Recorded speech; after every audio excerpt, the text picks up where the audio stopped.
আমাদের যুব সম্প্রদায় তো লজ্জা কমতে কমতে এত নিচে গেছে, লজ্জা নিজে বিয়ে করছে, বিয়ে করার পর নিজের বউয়ের যত কথা আছে বন্ধুদের সাথে বলে বেড়ায়। কার সাথে বলে বেড়ায়?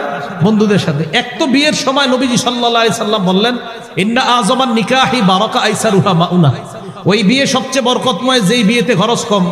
আপনি গায়ে হলুদ নামক একটা অনুষ্ঠান করলেন, ভয়ঙ্কর, বিয়ের দিনও বিশাল বড় বড় পার্টি করলেন, আর যাদেরকে দাওয়াত দিলেন সাহেবরা এক জায়গায় বৈশা মুরগির রান, খাসির রান ফালানোর মধ্যেই তারা ফ্যাশন খুঁজে পায়, এই অপচয়গুলো আপনি করলেন।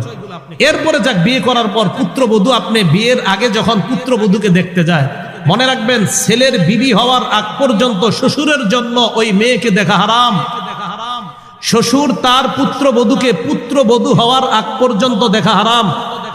শ্বশুর মানে আমি আমার ছেলের পুত্রবধূকে, আমি আমার ছেলের পুত্রবধূ, আমার ছেলে বিয়ে করার আগ পর্যন্ত ওই মেয়েকে আমি দেখা হারাম।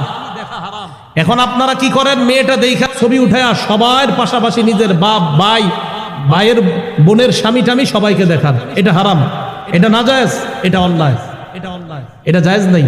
মেয়েটা দেখতে গিয়ে ছবি তুইলা পুরো দুনিয়ারে দেখায়, ফেসবুকে বন্ধুদেরকে দিয়া কয় দেখ কেমন লাগে, তোদের ভাবি হবে। এরপর বিয়ে করে, বিয়ে কইরা বাসর রাত হয়। মন দিয়ে শোনেন, হাদিসের বর্ণনা আবু দাউদ শরীফের 2174 নম্বর হাদিস।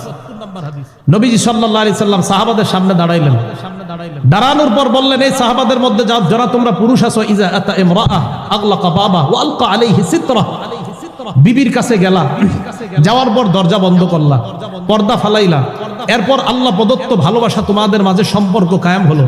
পরের দিন তুমি বন্ধুদের সাথে বসলা, বসার পর বললা ফাআলতু কাজা ওয়া কাজা, আমার এই হয়েছে তোদের ভাবির সাথে, সব বন্ধুকে বলে বেড়াইলা। তোমাদের মাঝে কি এরকম স্বভাব কারো আছে? সাহাবারা সবাই চুপ। নারীদেরকে বললেন, তোমাদের মাঝে এই স্বভাব কাদের আছে? যারা তাদের বান্ধবীদের কাছে তোমাদের স্বামীর সাথে যা হয় এগুলা বলে বেড়াও। সব নারীরা চুপ। এক নারী সাহস করে দাঁড়িয়ে গেল, দাঁড়িয়ে বললেন, ইয়া রাসূলুল্লাহ ইন্নাহুম লা ইয়াতাহাদ্দাসুনা ওয়া ইন্নাহুন্না লা ইয়াতাহাদ্দাসনা, পুরুষদের মাঝে কেউ কেউ এই অপরাধটা করে, নারীদের মাঝেও এই অপরাধটা কেউ কেউ করে, ইয়া রাসূলুল্লাহ। নবীজি বললেন, তাই নাকি? কয় হ্যাঁ। নবীজি বললেন, যেই পুরুষ এই অপরাধ করে আর যেই নারী এই অপরাধটা করে, তাদের দৃষ্টান্ত একজন শয়তান পুরুষ আর একজন শয়তান নারী রাস্তায় অপকর্মে মিলিত হইল, আর তোমার বন্ধুরা তোমাকে তাকায়া তাকায়া দেখতেছে। তুমি যদি বন্ধুদের সাথে বিবির কথা বলে বেড়াও, আর বিবি যদি বান্ধবীদের সাথে স্বামীর কথা বলে বেড়ায়, তাদের ভালোবাসা মহব্বত পূর্ণ সম্পর্ক বলে বেড়ায়, নবী বলেন ওই স্বামী পুরুষ শয়তান আর ওই মহিলা নারী শয়তান।